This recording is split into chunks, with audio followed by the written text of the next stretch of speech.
Hi, ഒരു ബിസിനസ്സിൻ്റെ profit പാർട്ട്നേഴ്സിൻ്റെ ഇടയിൽ എങ്ങനെയാണ് ഡിസ്ട്രിബ്യൂട്ട് ചെയ്യുന്നത് എന്നാണ് ഈ വീഡിയോയിൽ നമ്മൾ നോക്കുന്നത്.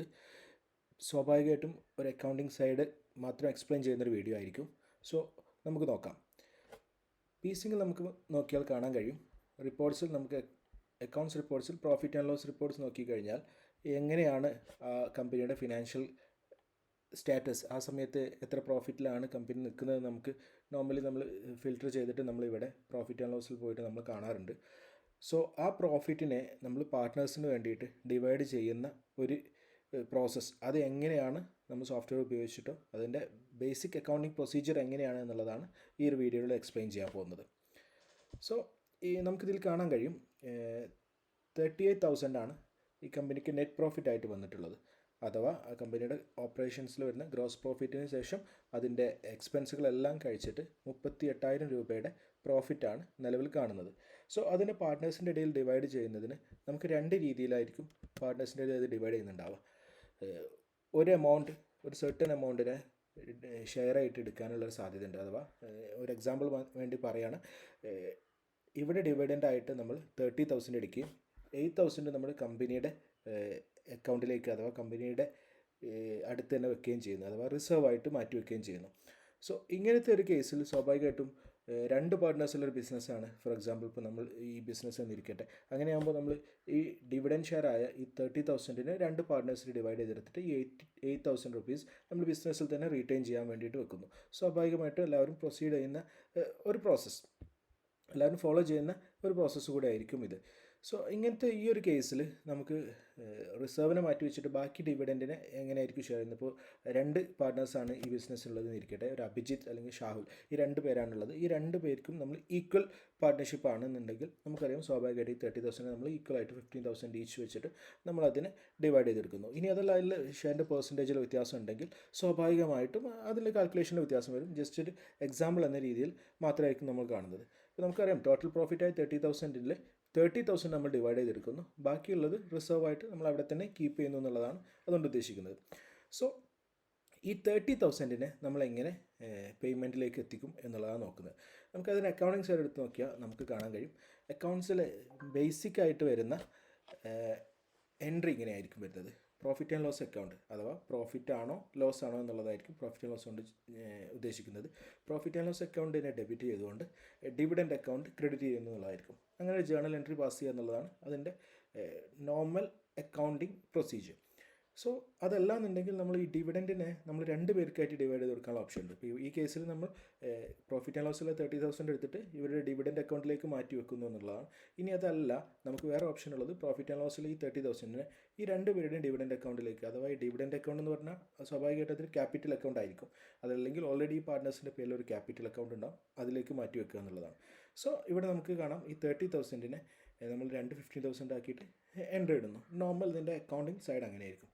സോ നമുക്ക് ഡീസിങ്കിൽ വന്നാൽ നമുക്കത് എങ്ങനെ ചെയ്യാൻ പറ്റും എന്നുള്ളത് നോക്കാം. നോർമലി ജേണൽ തന്നെ ആയിരിക്കും പാസ് ചെയ്യേണ്ടി വരിക. സോ നമ്മൾ ജേണൽ എന്നുള്ള ഇതിലേക്ക് വരുന്നു. ജേണലിൽ വന്നിട്ട് നമ്മളൊരു ന്യൂ ജേണലായിട്ട് ആഡ് ചെയ്യുന്നു. ഈ ന്യൂ ജേണൽ ആകുമ്പോൾ ഡെബിറ്റ് സൈഡിൽ നോർമൽ നമ്മൾ നേരത്തെ പറഞ്ഞ പോലെ പ്രോഫിറ്റ് ആൻഡ് ലോസ് ആണ് വരുന്നത്.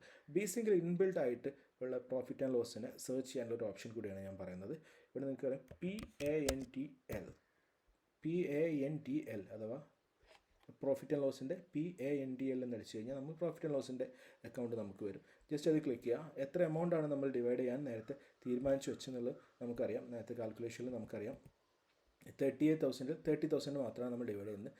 സോ ഞാൻ ഈ കേസിൽ ഇവിടെ 30,000-നെ ഞാൻ ഡിവൈഡ് ചെയ്യാൻ തീരുമാനിച്ചിട്ടുണ്ട്. ജസ്റ്റ് ഡിവൈഡ് ചെയ്യുന്നു. സോ ഞാൻ നറേഷൻ കൊടുക്കുന്നു പ്രോഫിറ്റ് ഷെയർ എന്നുള്ള രീതിയിലേക്ക്. പ്രോഫിറ്റ് ഷെയർ ജസ്റ്റ് ഇതിനെ ഡെബിറ്റിൽ ടിക്ക് ചെയ്യുന്നു. രണ്ട് ഓപ്ഷൻസാണ് നമ്മൾ നേരത്തെ പറഞ്ഞ പ്രകാരം ഉണ്ടായിരുന്ന രണ്ട് ഓപ്ഷൻസാണ്. ഒന്നുകിൽ നമ്മൾ ഒരൊറ്റ ഡിവിഡൻറ്റ് അക്കൗണ്ട് അഥവാ ക്യാപിറ്റൽ അക്കൗണ്ട് ക്രിയേറ്റ് ചെയ്തതിൽ ചെയ്യുന്നു. അതല്ലാന്നുണ്ടെങ്കിൽ ഓരോ പാർട്ട്നേഴ്സിൻ്റെ പേരിൽ ഓരോ ഡിവിഡൻറ്റ് അക്കൗണ്ട് ക്യാപിറ്റൽ അക്കൗണ്ട്സിൻ്റെ അണ്ടറിൽ ക്രിയേറ്റ് ചെയ്തിട്ട് അങ്ങനെയും ചെയ്യുന്നു. സോ ഞാൻ സെക്കൻഡ് തന്നെ ഫോളോ ചെയ്യാം. കുറച്ചും കൂടെ ഈസി ആയിട്ട് അതിൻ്റെ പേയ്മെൻറ്റ്സ് മനസ്സിലാക്കാൻ അതായിരിക്കും എളുപ്പം. സോ നമുക്കറിയാം അതിന് ക്രെഡിറ്റിലേക്കാണ് വേണ്ടി വരിക. സ്വാഭാവികമായിട്ട് അതിൽ ക്രെഡിറ്റ് ചെയ്യുന്നത് അഭിജിത്ത് ഡിവിഡൻസ്. ഓൾറെഡി ഡിവിഡൻറ്റ് അക്കൗണ്ടിൽ അഭിജിത്ത് എന്നുള്ള പേരിൽ ഒരു ഡിവിഡൻറ്റ് അക്കൗണ്ട് ക്രിയേറ്റ് ചെയ്തിട്ടുണ്ട്. അതല്ലെങ്കിൽ ഒരു ക്യാപിറ്റൽ അക്കൗണ്ട് ഉണ്ടായിരിക്കും. എല്ലാ പാർട്ട്നേഴ്സിൻ്റെ പേരിലും ക്യാപിറ്റൽ ഇൻവെസ്റ്റ് ചെയ്ത ആളുകളുടെ പേരിലും സ്വാഭാവികമായിട്ടും ഒരു ക്യാപിറ്റൽ അക്കൗണ്ട് ഉണ്ടാവും. ഇനി അഥവാ നിങ്ങൾ ഒരു ബിസിനസ്സിൻ്റെ പകുതി വെച്ചിട്ടാണ് നമ്മൾ സോഫ്റ്റ്വെയർ അല്ലെങ്കിൽ അക്കൗണ്ടിങ് സ്റ്റാർട്ട് ചെയ്തതെന്നുണ്ടെങ്കിൽ ഒരുപക്ഷെ നിങ്ങൾക്ക് ഡിവിഡൻഡ് അക്കൗണ്ടായിട്ട് അങ്ങനെ ഒരു അക്കൗണ്ട്, ക്യാപിറ്റൽ അക്കൗണ്ടായിട്ട് അക്കൗണ്ട് കീപ്പ് ചെയ്യുന്നുണ്ടാവില്ല.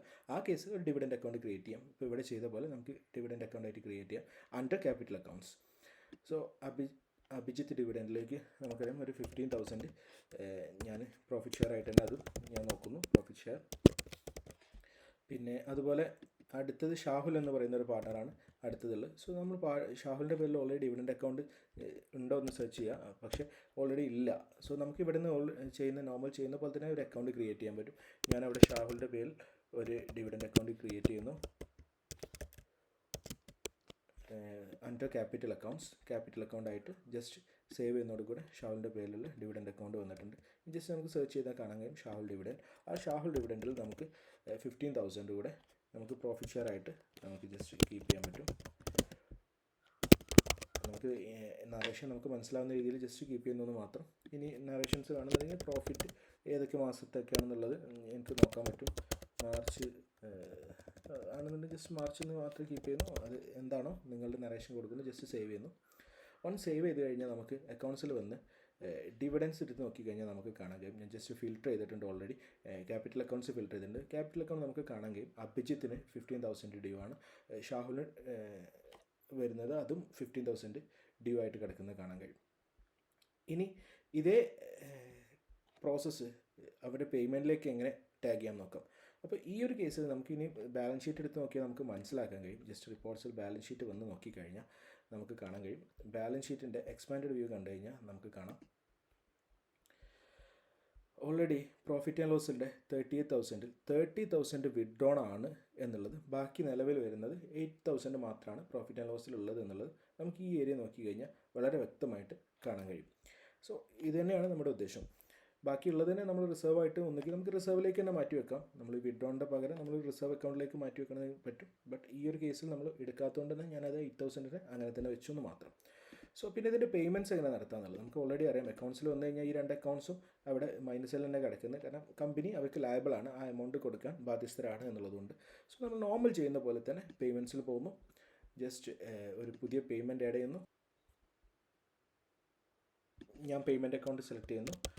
ക്യാഷിൽ നിന്നാണ് കൊടുക്കുന്നത്, നമ്മൾ ക്യാഷ് എടുക്കുന്നു. അഭിജിത്തിൻ്റെ ഡിവിഡൻ്റ് ആയിട്ടാണ് ഞാൻ ഇത് കീപ്പ് ചെയ്യുന്നത്. അഭിജിത്ത് ഡിവിഡൻറ്റിൽ ഞാൻ 15,000 പേയ്മെൻറ്റ് കൊടുക്കുന്നു. ജസ്റ്റ് ഞാൻ ഷെയർ എന്നുള്ളത് മാർക്ക് ചെയ്യുന്നു. ജസ്റ്റ് 15,000 ഷെയറാണ്.